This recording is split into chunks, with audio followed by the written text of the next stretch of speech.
Welcome to the deep dive. Today, we're not really looking back at sunny summer memories. Instead, we're sort of stepping into the shadows that gather right at summer's end. We've got 3 true accounts for you, really unsettling ones. These aren't just stories you tell around a campfire. They're real experiences. Stories of discovery, deep mystery, and just primal fear. They'll make you question familiar places, abandoned spots, maybe even what it feels like to be alone. You know, it's interesting how that specific time, the end of summer, it often carries this unique feeling of vulnerability. Things are changing. There's a kind of stillness, and maybe our sense of safety feels a bit thinner, makes these experiences feel even more potent somehow.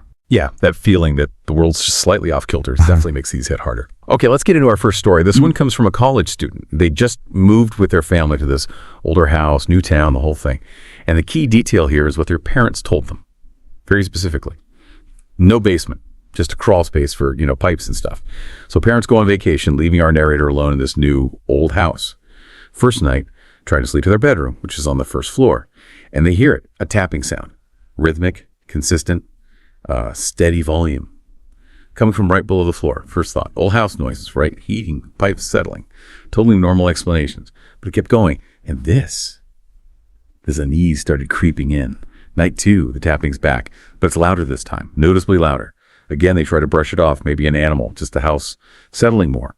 But the third night, things changed a lot. No more tapping, now it was dragging, scraping, like claws on wood, sometimes like something heavy being dragged across the floor down there. These noises, they were too clear, too, purposeful. Not random sounds anymore. And it just didn't square with what their parents had said. Crawl space only. How could that be? And that's where the real psychological weight comes in, isn't it? You're told a space is one thing small, inaccessible, but your ears are telling you something completely different is happening there. It undermines your sense of reality. That unknown space isn't just unknown, it's actively making itself known right under your feet. Exactly. So the next morning, they actually talked to their parents, who suggest checking the crawl space for animals.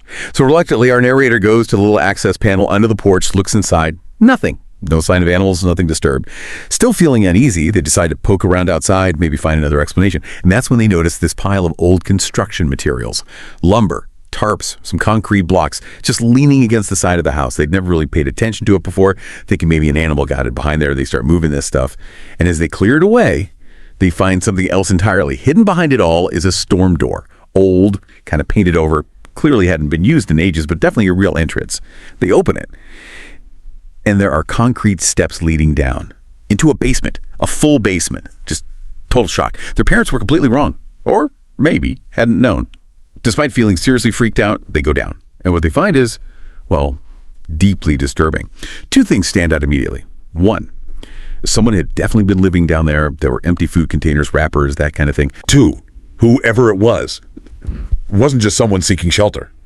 Because scratched into the wooden foundation pillars were, well, tally marks, lots of them. And on another pillar, drawings, described as demonic drawings of people and animals in a seriously messed up way. Oh, they got out of there fast, didn't linger. That detail, the evidence of someone living there secretly, it speaks to such a profound violation. Your home is meant to be your sanctuary, right? To find not just a hidden space, but proof, someone occupy it, unseen. It's parasitic. It just shatters that sense of safety, turns comfort into pure dread. Totally shaken, yeah. They called their parents immediately. The parents were shocked, swore they had no idea about the basement at all. After being reassured no one's down there now, the parents decide to cut the vacation short and come home. But first thing the narrator does, goes out, buys the heaviest padlock they can find, and locks that storm door tight. Problem solved, right? Nope. That very night, the noise starts again. Aggressive banging. Rattling. But this time, it's clearly coming from outside that now locked storm door. Someone is trying to get back in, and they're angry about it. The banging is violent, loud. The narrator's terrified the door won't hold. There's frozen heart pounding until finally the banging stops. They creep to a window, look out. Just in time to see a figure sprinting away across the yard, vanishing into the darkness. Too fast to see details, but definitely real. Definitely threatening. And that shift from discovering a past presence to confronting an active threat, that's terrifying. It's not just finding weird drawings anymore. It's someone trying to force their way back into your space, the space they apparently considered theirs. That's a whole different level of fear. It moves from creepy discovery to immediate danger. The rest of the night was just pure fear. Police came, searched the basement, the yard, found nothing. Standard procedure, increased the patrol as promised. Parents came home, tried to smooth things over, insisted it was probably nothing to worry about now. Our narrator left for college as planned, but they're still deeply unsettled, haunted by those drawings, constantly worrying about their parents in that house. Who was living under them? What were they doing? Just leaves you wondering, doesn't it? What secrets can an old house hold? But sometimes the creepiness isn't about what you find, but what disappears. Our next story takes us back a bit. Small rural town near the Montana-Idaho border. This was pre-cell phones being everywhere, pre-internet really taking hold. An area that honestly probably hasn't changed all that much. It was late August, one of those last summer days we can almost feel autumn in the air. And our narrator is driving his usual commute to work on this 2-lane highway through farmland and rolling hills. Pretty isolated. About 15 minutes out of town, he sees this car. Older sedan, light blue, pulled under the shoulder. No hazard lights on, nobody around it. Just sitting there, angled a bit towards the ditch. Now, he's the kind of person who'd normally stop to help, but he slowed down, looked, saw absolutely no one. Figured, okay, maybe they broke down, walked off to find a farmhouse for help. Happens out there. He had to get to work, so he kept going. Driving home that evening, same route, he sees the same car, exact same spot. But this time, the driver's side door is wide open, hanging open. It definitely wasn't open that morning. He slows right down, really looks this time. Still no one, just the car, the open door. Like someone left in a real hurry and just didn't come back. This time, it felt wrong. He got a bit further down the road where he had reception and called the non-emergency line, reported the car, the open door. And it's amazing how just one small detail, changing the door being open, can flip the switch in your brain. Suddenly, it's not just a possible breakdown. In that kind of isolated place, an open door like that, it suggests something abrupt, something potentially wrong. It disrupts the expected pattern. Right. So the next day, driving past, the car's gone. He figures, okay, towed away, end of story. But maybe a week later, he catches a local news report. Police are looking into a missing person. An abandoned vehicle matching the description of that blue sedan found on a rural highway near town. He knew instantly it was the same car, but the news report said no sign of foul play and, critically, no witnesses. That last part really bothered him. Because he was a witness, he'd called it in. Why would they say no witnesses? Seemed suspicious, eerie. He couldn't shake the feeling, so he calls his brother Benjamin, who's a local firefighter. Benjamin confirms, yeah, they got a memo about the car, the missing person, standard stuff. The narrator tells Benjamin about calling it in, about the no witnesses thing, and convinces him they should maybe see if they can help look around the area. Benjamin pulls some strings, gets permission, and soon there's a small informal search. A couple of officers, Benjamin and a few off-duty firefighter buddies, and our narrator. They focus on this shallow wooded area and some old irrigation ditches right off the highway near where the car was. It looks flat from the road, but it's actually kind of tricky terrain once you're in it. They search for about an hour. Then one of the pairs radios back. They spotted something odd to the trees. Everyone heads over. And there it is, an old maintenance shack. Half buried almost, overgrown, totally hidden from the road. Looked like it hadn't been used in decades. The door's slightly open. The lock on it looks like it's been snapped clean off. Inside it's dark, smells damp and musty. As their eyes adjust, they see signs someone had been in there recently. Empty water bottles, some food wrappers. The team starts carefully looking around. Then one of the firefighters points to the back wall. Low down, just above the floor level, in one of the old wooden planks, there's a hole. Small, clean-edged, splintered around the outside. It looks exactly like a bullet hole. They search everywhere. Inside, outside, looking for a casing, a slug, any sign of blood, anything, nothing, just the hole. Completely unexplained. The police officers radioed in, and you could tell from their tone this wasn't just a missing person anymore. The lead officer tells everyone else to clear out. Specifically asks the narrator, the civilian, to leave the scene. And that's incredibly frustrating from an investigative standpoint, but also from a human one. A bullet hole implies violence, a specific event, but with zero corroborating evidence, no casing, no slug, no victim, it's just a void. It makes the case almost impossible to decipher. It hangs there, suggesting something terrible, but offering no answers. Leaves everything open to speculation. Yeah, the narrator had to leave, feeling frustrated. Benjamin told him later the firefighters were asked to leave soon after too. Police took over completely. Weeks go by. The narrator keeps checking the news. Ask Benjamin if he's heard anything. Nothing. Benjamin's contacts at the police department say they don't know anything more. The news never mentions it again. It's like it just vanished from the record. Finally, the narrator decides he has to go back himself, find that shack again. He's sure he remembers the spot. He searches for hours, follows the ditches, pushes through the brush. Nothing. The shack is gone. It wasn't there. He starts seriously doubting himself. Was he remembering it wrong? Could he have been in slightly the wrong area? But even so, it should have been somewhere nearby. He checked all around. Still nothing. It was just weird. The only other thought was maybe the county demolished it. But why?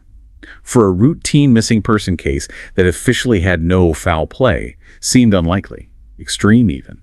He eventually gave up, left feeling deeply unsettled, like he'd glimpsed something important, something dark during those last days of summer, and then the curtain was just pulled shut. Every year since, late August rolls around, and he thinks about that car, that shack, that bullet hole, and wonders what really happened. Did the shack even exist? So from things vanishing without a trace, we move to maybe the most terrifying scenario: isolation, and the unknown becoming an immediate threat. Our last story is more recent. It taps into something a lot of people enjoy: solo camping, an end-of-summer ritual. Our narrator, he's in his late 20s, keeps up this tradition he started as a kid. A few days alone in the wilderness before summer officially ends. His girlfriend hates camping, so he usually goes alone. This time he finds what looks like the perfect spot on Google Maps, an unofficial clearing way off any roads or marked trails. Total isolation guaranteed. The hike in takes a couple of hours. First night, absolutely perfect. Right. Quiet, peaceful, just him, a small fire, stars. Exactly what he wanted. Next day, he decides to hike down to a river he saw on the map, try and catch some fish for dinner. Spends the whole day there, really enjoying the solitude, actually catches a decent brook trout. Success. Here's the mistake, though. He totally loses track of time, underestimates how long the hike back will take. What should have been a nice walk back turns into him stumbling through unfamiliar woods well after sunset. Just his headlamp cutting through the dark, moving slow, being careful. And then he sees it. Off in the distance, a faint light, swaying back and forth rhythmically, like someone walking with an old lantern or maybe a flashlight. His first reaction is relief. Oh, and there's a camper maybe. He watches it get closer. Doesn't want to startle them, so when it seems near enough, he calls out something friendly like, "Hey, you camping out here too?" The second he calls out, the light just stops moving. Dead still. Hangs there for maybe 3-4 seconds, then it just shuts off. Complete darkness where it was. He's staring at the black spot, confused, and then he hears it. This violent crashing noise through the underbrush, like someone sprinting, full tilt, through the woods. But here's a really weird part. They weren't running towards him or directly away. They ran off perpendicularly to his left, just crashed away into the darkness. His heart is absolutely pounding. Nothing about that felt right. Why run? Why turn the light off? Why run sideways? So strange. You know, psychologically, that's deeply disturbing.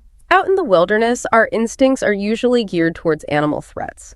But an unexpected human who behaves erratically, like that stopping, extinguishing light, fleeing violently but strangely, it short-circuits our social expectations.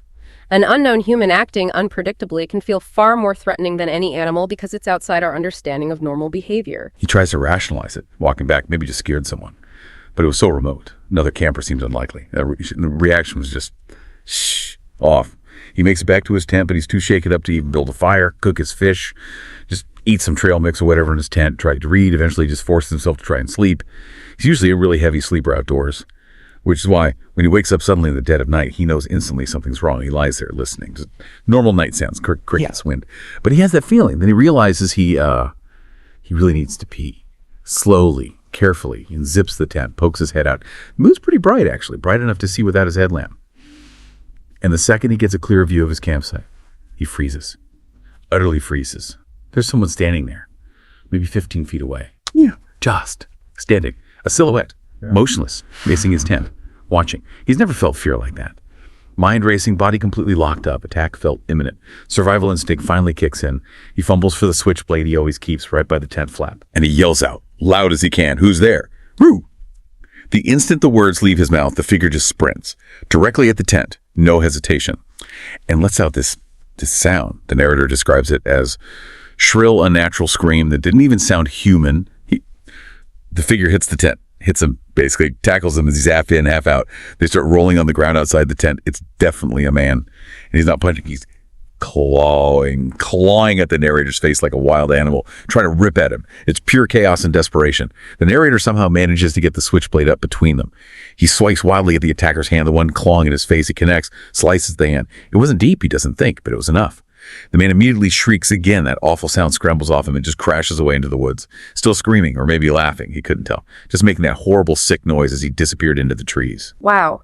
The trauma from an attack like that, especially in total isolation, it's profound. The description, unnatural scream, the animalistic clawing, it points to something beyond just a robbery or simple assault. It suggests a complete detachment from normal human behavior, maybe severe mental disturbance. An encounter like that doesn't just injure you physically, it fundamentally shakes your perception of safety and, frankly, of humanity, leaves unanswerable, terrifying questions. Absolutely. Our narrator just sat there on the ground for he doesn't know how long, processing. Face stinging like hell from the scratches, hands shaking so bad he could barely think, blood on his face. Hocking out right then, in the pitch black, seemed even more dangerous, so he crawled back to the ribbed tent, spent the rest of the night just sitting there, switchblade gripped tight, expecting the man to come back any second. Said it was the longest night of his life. The absolute second there was enough light to see, he packed his gear quietly, quickly as possible. Basically ran back down the trail, didn't look back. He thought about calling the police, but what would he even say? Some crazy guy attacked me way out in the woods where I wasn't supposed to be camping. He figured they'd probably just lecture him about camping alone in unauthorized spots, so he didn't report it. The whole drive home, all he could think about was how close he came, how that knife probably saved him. But the biggest thing still haunting him is, why was that person even out there? They clearly weren't camping. Their behavior, that scream, it wasn't normal. It was something else, something unnatural. He hasn't been solo camping since. Says he might never go again. So, 3 stories, all deeply unsettling in their own way. They really make you think, don't they? Each one kind of pulls back the curtain on how thin that line is between everyday life and something truly terrifying, often when and where you least expect it. Exactly. They're more than just scary stories. They're reminders of how little we sometimes know about the spaces we inhabit. Our homes, the roads we drive, even the wilderness we go to for peace. How much is really hidden just beneath the surface? These accounts show that sometimes the most disturbing truths are the ones we just stumble upon. And often, there are no neat explanations, just lingering unease. That lingering unease is definitely the takeaway, those questions that stick with you. These were just a few accounts that highlight the unknown that's always potentially nearby. What part of these stories stood out most to you? Let us know. If you found these tales as compelling and maybe, a little terrifying as we did, please do like this deep dive. Share it with someone else who appreciates a good, unsettling true story. And make sure you subscribe to our channel, Horror Docs, for more deep dives into the shadows. Stay curious. But always stay safe.